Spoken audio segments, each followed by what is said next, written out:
Yeah, it's all coming out. The truth shall set you free. Sophie, one half of the Blonde Bombers, Sophie the Trophy Cunningham, launched her new podcast, and boy, she exposing the WNBA. Y'all are getting exposed for the nasty work y'all was doing. We said over and over again, and people tried to act like us, Caitlin Clark, Indiana Fever fans, were crazy and being soft when we said, yo, she's clearly being targeted. Sophie Cunningham recently spoke out about what's happening behind the scenes in the WNBA. According to her, it's not just about playing defense. Some players are going out of their way to take cheap shots and bring drama. She suggested there's jealousy involved, and that Caitlin Clark has become the main target of it all. It's starting to feel less like professional basketball and more like high school drama, with players more focused on tearing each other down than playing the game. If they didn't like you then, they sure aren't going to like you now. Sophie Cunningham has been making waves with the new podcast that she is now featured in, courtesy of The Volume. Sophie Cunningham letting it all out and not holding back one bit. She calls out the old guard. She calls out the people out there who refuse to say Caitlin Clark is the face of the league. If Caitlin Clark walked away from the WNBA tomorrow, the impact would be massive. Half the league would be shaken, ESPN would lose a huge chunk of its summer content, and dedicated fans would feel like the game just ended for good. Social media would dry up without the memes, reactions, and mid-game debates she inspires. Her presence isn't just hype. It's become a cornerstone of the league's current momentum. The most flagrantly fouled player in the league. She gets hacked and grabbed all over the floor, knocked to the floor when the ball's not even in play. The refs don't call anything. Kathy Engelberg act like she got vision like Stevie Wonder, and she don't see any of this. This is ridiculous. She's the cash cow. She's the reason that people are even watching all of this. She's the reason for all of this stuff. And she is blatantly, clearly being targeted. Clearly. And everybody act like we was making it up. Now we have Sophie Cunningham, a member of the Indiana Fever who was with the Phoenix Mercury last year, who's giving us insight to the conversations that were happening with the targeting toward Caitlin Clark. It was never about basketball, ladies and gentlemen. And let's be real, some players probably wouldn't shed a tear if Caitlin Clark called it quits. A few might even show up to the press conference with smiles a little too wide. Because here's the uncomfortable truth, Clark isn't just in the league, she is the league right now. She's the headline, the draw, the reason even casual fans are tuning into midweek Fever vs Sky matchups. She's why those upper-level seats are filled, even when her teammates are clanking shots like the rim has a personal grudge. Only one face of the WNBA. There's only one person that has casuals sitting down in front of a TV, glued to their sofa, watching the WNBA. Sophie Cunningham also talks about how teams target being rough with Caitlin Clark. We gotta toughen her up. We gotta rough her up a little bit. We gotta really show her what it's like over here in the WNBA. And Sophie Cunningham says there's how we treat rookies, and then we had to add a little something extra for Caitlin Clark. She also talks about defending Caitlin Clark in that viral Connecticut Sun game and what the locker room chatter was between her and Caitlin Clark. Take Caitlin Clark out of the equation, and it's not just Indiana that crumbles, it's the entire illusion of WNBA growth. This isn't some wild discovery sitting next to Clearance Lynx jerseys. People have been sounding the alarm since her college days. The fandom? Fragile. The interest? Tied to one name. If Clark ever decides she's had enough and walks away, no viral dance trend or flashy rebrand will stop the tidal wave of disengagement that follows. How about her podcast? She's already got 122,000 views in one damn day. And that's just the YouTube side. This podcast, I believe, is on The Volume, which is Colin Cowherd's podcast network. So that's a lot of... Enter Sophie Cunningham, the unfiltered, unbothered spark plug of the WNBA. While most players play the PR game, Sophie's calling it like it is. On a recent podcast, she confirmed what fans have been whispering for months: Caitlin Clark isn't just facing rookie bumps, she's being targeted hard. Not because she's inexperienced, but because she's famous. Jealousy's in the air, and Sophie didn't just hint at it, she lit the whole thing on fire. With her signature mix of honesty and humor, she pulled back the curtain on a league-wide Cold War and made it clear, the hits Caitlin's taking aren't about basketball, they're about ego. And it literally like pisses me off when people are like, she's not the face of the league. Who would be? What? Sabrina? No. No, there's really good, well-known people in our league. I'm not discrediting them. Like, we have a lot of badasses in our league. Yeah. Like, hell yeah to that. I'm all for that. But when people try to argue that she's not the face of our league, Yeah. or if our league would be where we're at without her, you're And she wasn't wrong. Every game feels like an episode of Who Wants to Foul Caitlin Today? It's not defense, it's a full-blown initiation ritual, elbows and all. Phantom whistles, missed calls, and body checks that look more like hockey than basketball. And through it all, the league shrugs like it's just part of the process, but Sophie Cunningham? She didn't play along. She stomped right through the silence with cleats on, called it what it is, and fans loved her for it. In a league often drowned in safe PR talk, she gave us 60 minutes of raw honesty, energy, and reality. She didn't just speak up, she lit the mic on fire, because the truth is, Caitlin Clark isn't just adjusting, she's being tested. She's not being embraced. She's being challenged. You're not one of us yet. That's the message. And Sophie was the only one bold enough to say it out loud.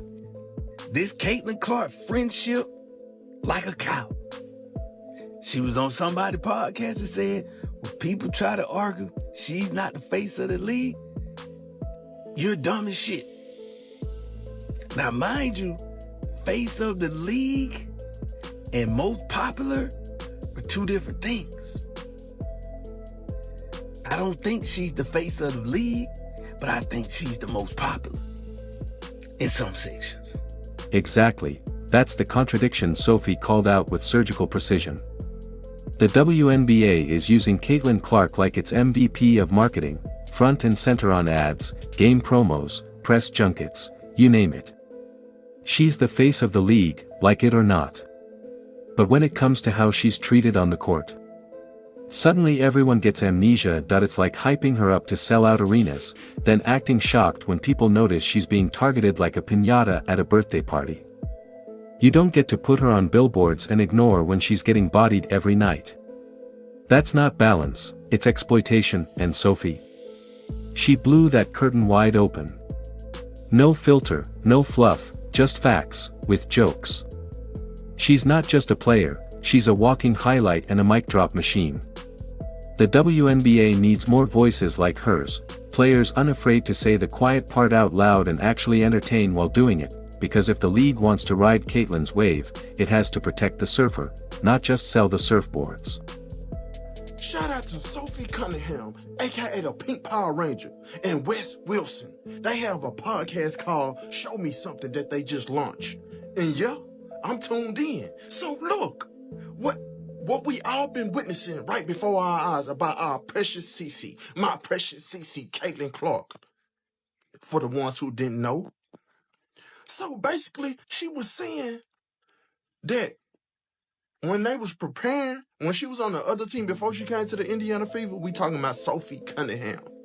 She was basically saying that the Phoenix Mercury players were basically game planning and saying that they was gonna assault her. Exactly. Sophie Cunningham didn't just show up with lip gloss and one-liners, she showed up with substance. The kind of voice the WNBA desperately needs, honest, entertaining, unfiltered, and rooted in real love for the game. She's not caping for Caitlin Clark because it's trendy. She's doing it because she sees what's happening, calls it what it is, and refuses to play along with the silent treatment everyone else is giving it.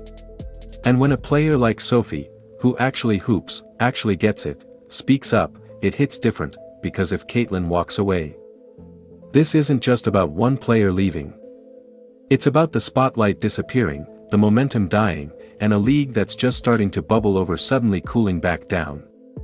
The energy, the attention, the growth, it's all tied to this moment, and the truth is, if more players matched Sophie's passion and authenticity, the league wouldn't be worried about losing Caitlin. They'd be too busy building something so strong, no one person could make or break it. But right now, she leaves, game over. The thing I like about Sophie is that she's tough. So when Caitlin Clark last week, or not last week, a couple days ago, when Caitlin Clark got destroyed, her girl Sophie came to her defense, and this was the most beast mode thing that I've seen a woman do in WNBA history. A little bit of LeBron James-esque type behavior.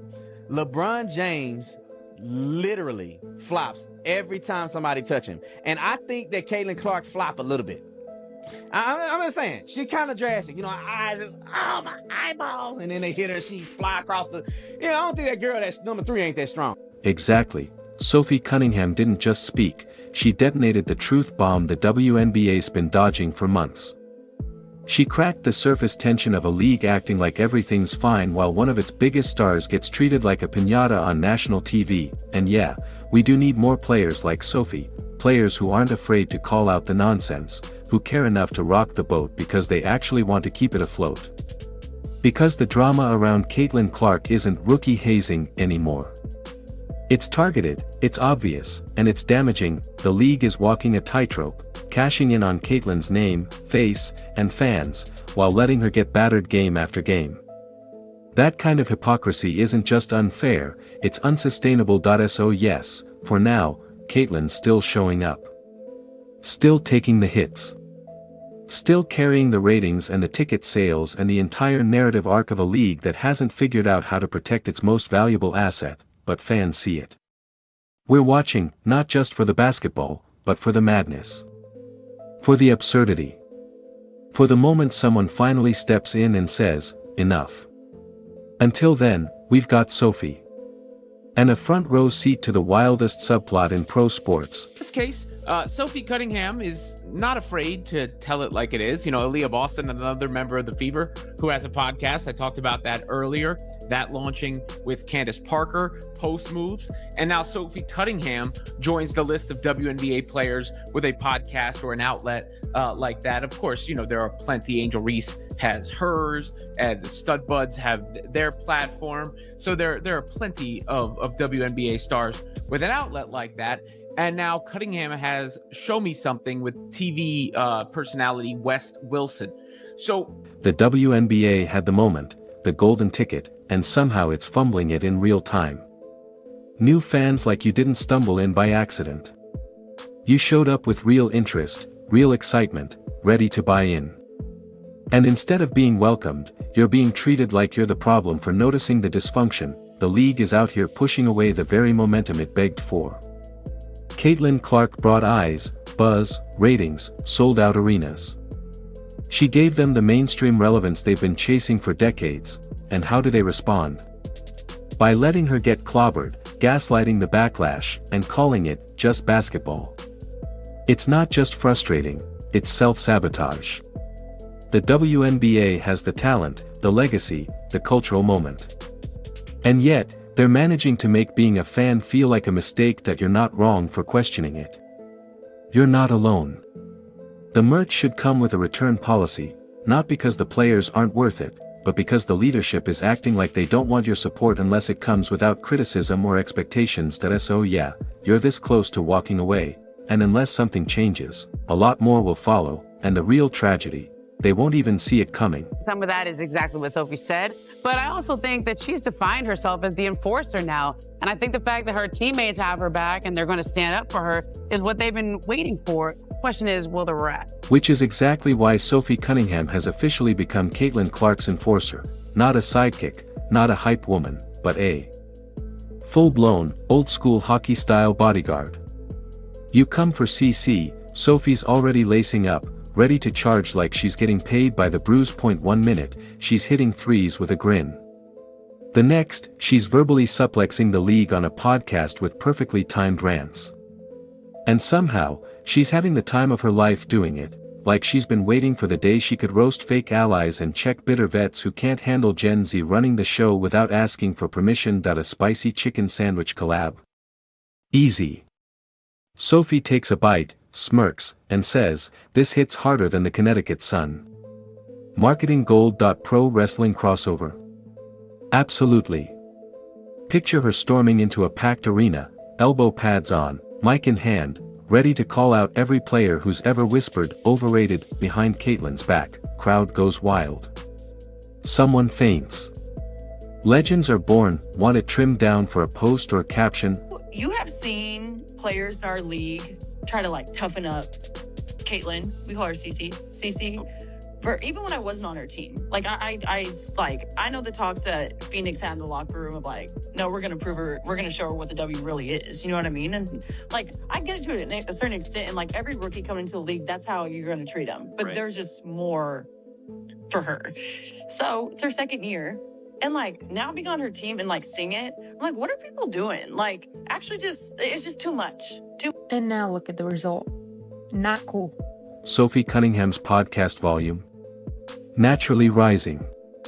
Because when your takes are hotter than a Phoenix bench in mid-July and you deliver them with sarcasm, sincerity, and just the right amount of low-key violence, people don't just listen, they demand more. The mic is her weapon. The truth? Her finishing move. This is the CC effect in full force. One rookie shows up, drops logo threes like party favors, shatters viewership records, and brings a fanbase more loyal than a Marvel fandom. Suddenly, the whole league tilts. Ratings spike. Social feeds melt. And opponents forget how to hoop because they're too busy drafting subtweets mid-game. What Caitlyn and Sophie are creating isn't just basketball, it's the WNBA's first true buddy cop saga, the sniper and the enforcer, the phenom and the chaos agent, the rookie queen and the diplomat of Don't You Dare, and fans. They're here for it. Not just because of Caitlyn's shooting, but because of Sophie's strategy, calling out the weird, the petty, the rigged, the desperate.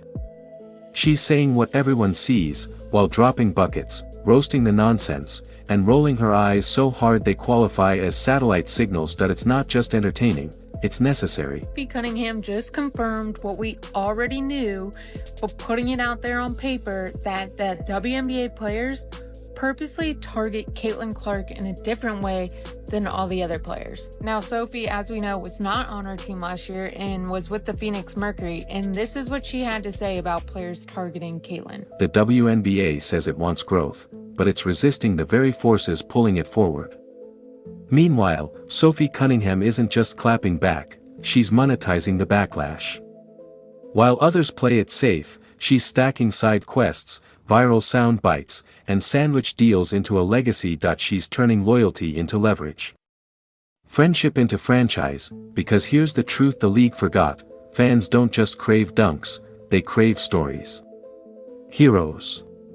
Villains. Drama. Plot twists. Sophie and Caitlyn are giving them all that with personality and punch, not PR-approved cardboard, and in a league starving for attention, that's the golden ticket that they'll keep hooping. We'll keep watching. And if Caitlyn ever goes full Joker and torches the place on her way out, just know Sophie will be right behind her, Arby's sauce in one hand, mic in the other, ready to say what the rest are too scared to admit.